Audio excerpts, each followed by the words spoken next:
2 Echo 0 Foxtrot Tango Delta portable. This is Oscar Hotel 8 Sierra Tango November portable.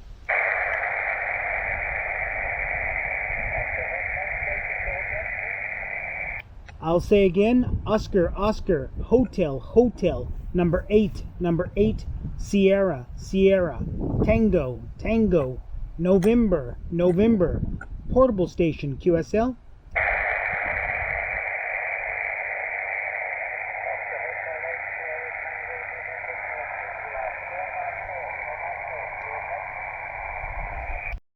You are listening to the Emergency Broadcast Systems. This station broadcasts emergency news and official information on the air for assigned area.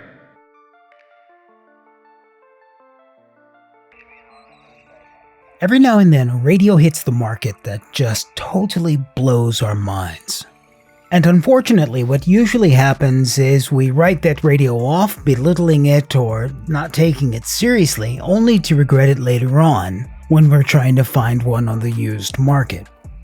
Well, honestly, I think this is one of those radios. I think this is going to be a cult classic, and people are going to be trying to find one for years and years to come. Now, normally when we're talking about innovation, that usually translates into bells and whistles.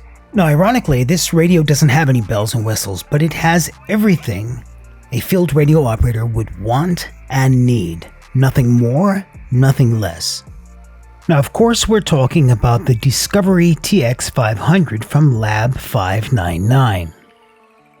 Now, lots of radios like to fake innovation, but the TX-500 doesn't do that. The TX-500 doesn't implement things like decoding PSK or RTTY. Instead, it focuses on solving some of the engineering problems manufacturers have had, which have limited our radio's ability to operate in the field in rough conditions. It's implemented features like a weatherproof aluminum case, an aluminum case which actually works as the heatsink for the radio so that they can make the entire enclosure for the radio much smaller. Like the waterproof connectors it uses to stop water ingress coming through the CAT port, the USB port, the antenna port, and so on. Or the weatherproof encoders and buttons on the faceplate of the radio which also stop water ingress.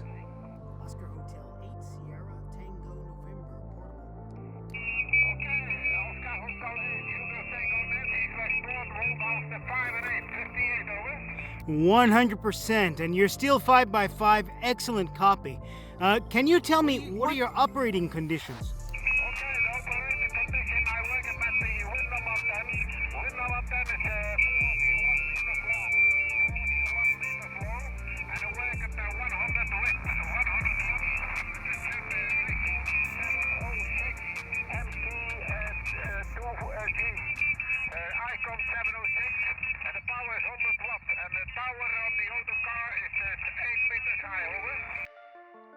So when we have an opportunity to test a radio like the TX-500 in the field, we have to ask ourselves, have we finally reached a point in amateur radio communications where manufacturers will start delivering rugged, reliable radios for field communications? Now, I don't know if that's true or not, but what I do know is the Discovery TX-500 is a welcome addition to the amateur radio community. Here's a few reasons why this statement is going to remain true for quite some time. At the time this video was published, the TX-500 had the lowest current consumption of any HF and 6-meter portable radio available today. This opens up an incredible amount of portable power solutions for the TX-500, especially for those of us who actually use our radios off-grid. At the time this video was published, the TX-500 was the only HF plus 6-meter QRP plus radio in the ham radio community commercially available, which was weatherproof. Now, I think this is a point which is critical for those of us who are into communications preparedness, but also for those of us who operate off-grid in the field or on some sort of ham radio expeditions. I suppose what I'm really trying to say is, what's the point of having a radio you can take out into the field if you have to be so careful with it, worried all the time that it's actually going to get damaged when you're out there? We don't have this kind of problem with the TX-500 because it's built like a green radio.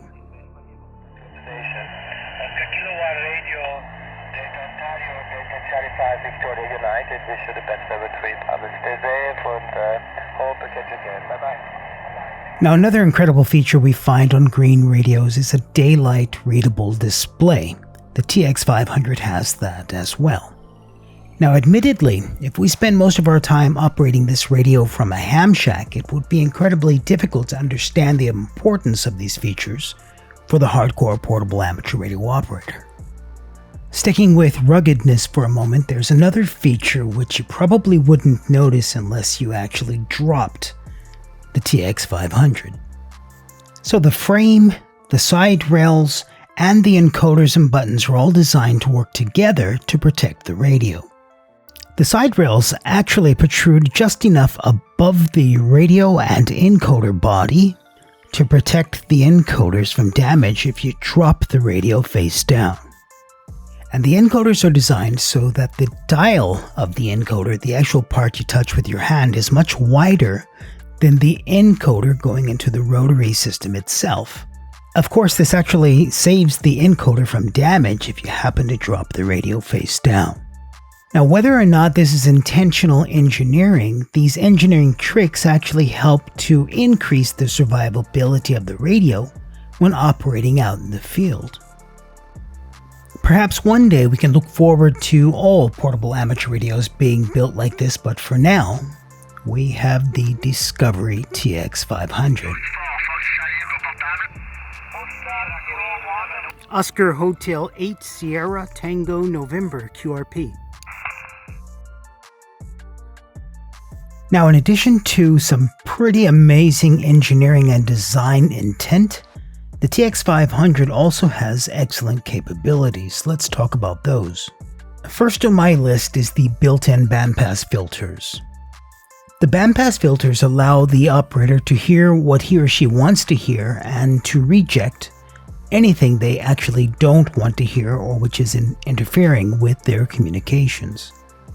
Anyone telling us we don't need bandpass filters in our radios has absolutely no idea what they're talking about.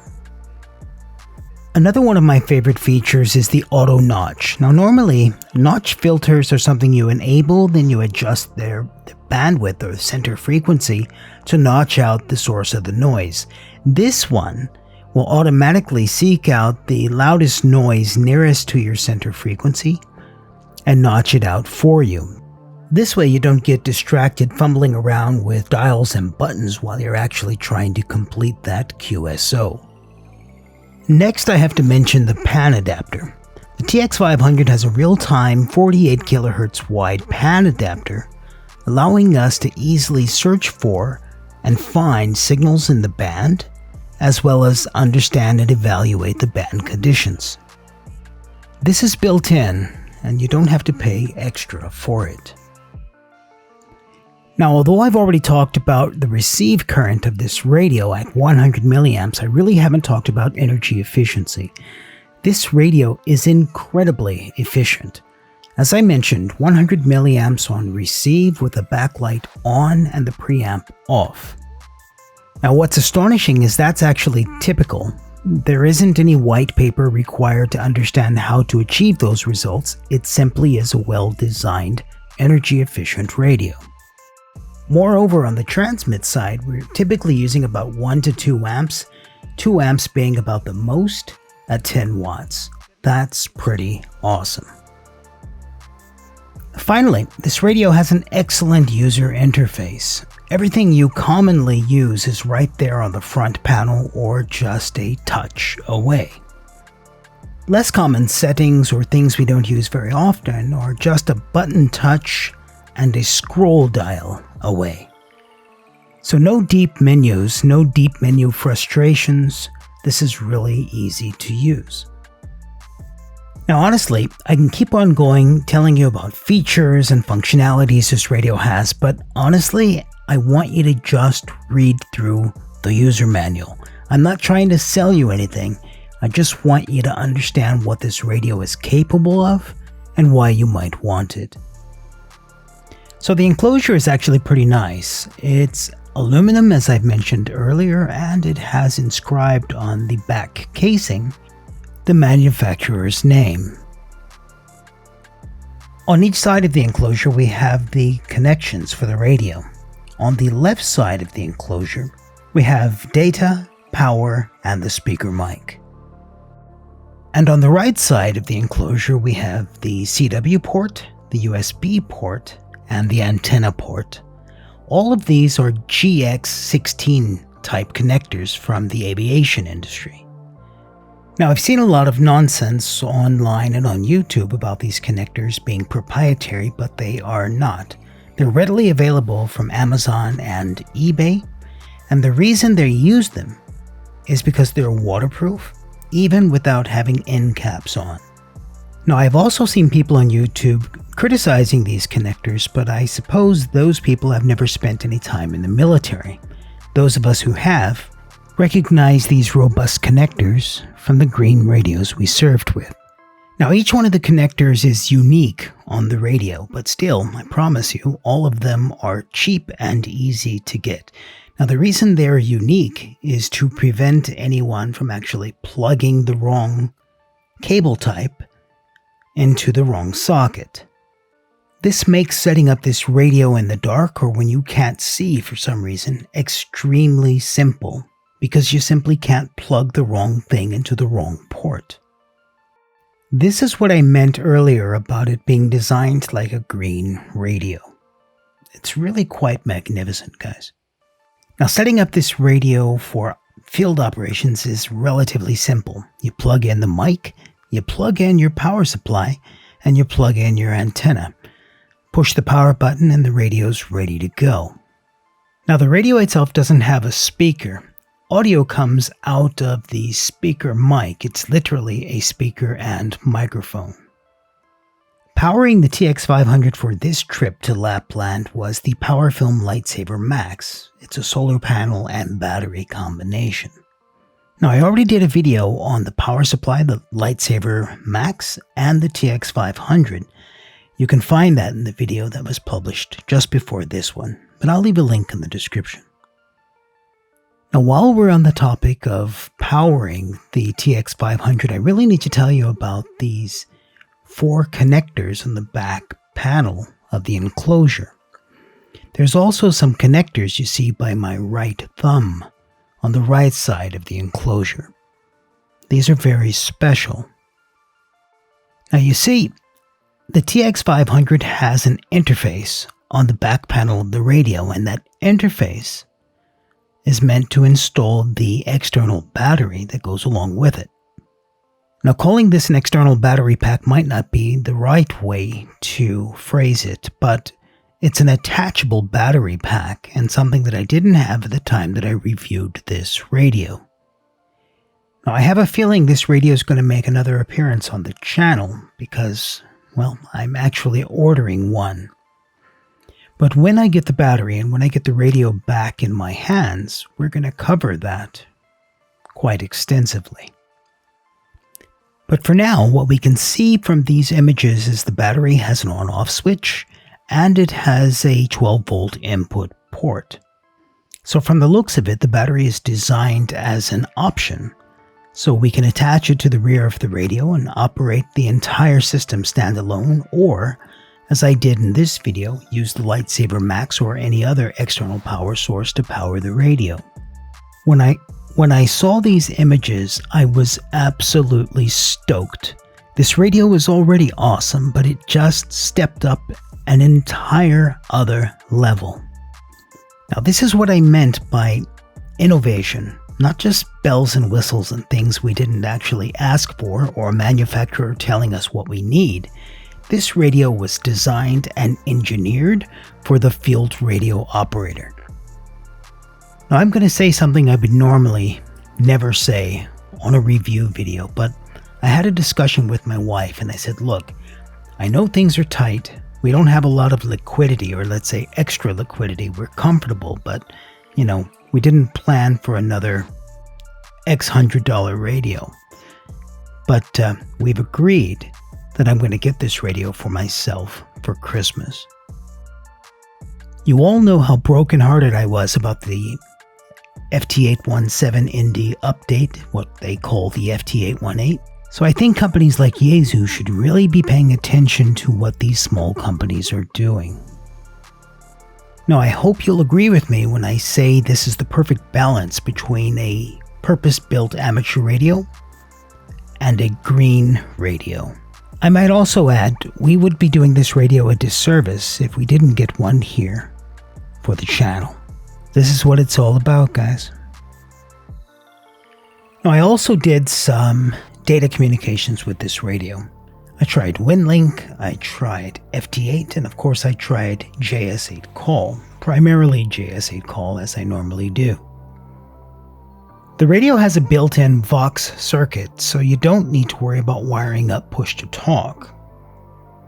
So by wiring up my audio in, my audio out, and ground, I was able to set up digital communications with absolutely no problem. The entire process took about 5 minutes. Now there was two things that needed to be adjusted on the radio. First, we had to enable Vox. Second, we had to put the radio in data mode. Actually, there's three things. And the third thing was to adjust the Vox audio gain to make sure the Vox circuit would trigger at an appropriate audio level for your laptop, desktop, tablet, or Raspberry Pi. Now, I appreciate that I've said every radio should have an audio interface built in, and that's true in this case as well, but unfortunately it doesn't. However, it offers so many other features and functionalities that we actually need in the field that I'm willing to forgive it for not having that audio interface.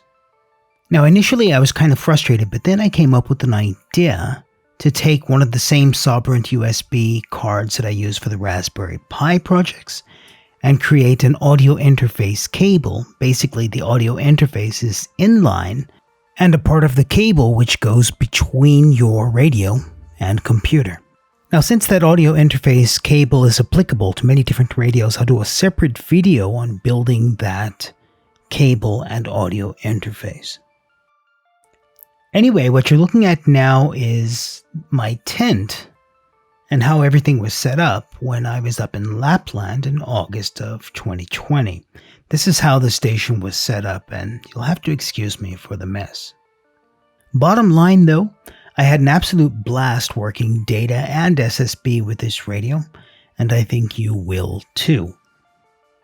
Now, one of the last things I want to cover is the antennas I've tested with the TX-500. So let's go ahead and do that now. So basically I've used 3 or 4 different antennas. This one you're looking at now is the Super Antenna MP1DX with a chameleon mill whip as the whip up top of the coil. For this configuration I laid out 5 ground radials and used a spike to mount the antenna onto the ground. It was basically the same working the Papa Delta station who was portable in Belgium. It was a super antenna coil with the chameleon mill whip up top. This works really well. Now, I also used a new antenna from Chameleon which is called the MPAS Lite, the MPAS Lite. MPAS stands for Modular Portable Antenna System, and that worked really well with the TX-500 as well. Now, I know I'm going to get a beating for it saying this in the comments, but I'm really all about easy-to-deploy antenna systems. When these systems are deployed properly, you get your radio up and running much faster than you would if you're trying to string some long wire antenna up inside the trees. Now, my goal for this radio is preparedness, disaster preparedness, and survival.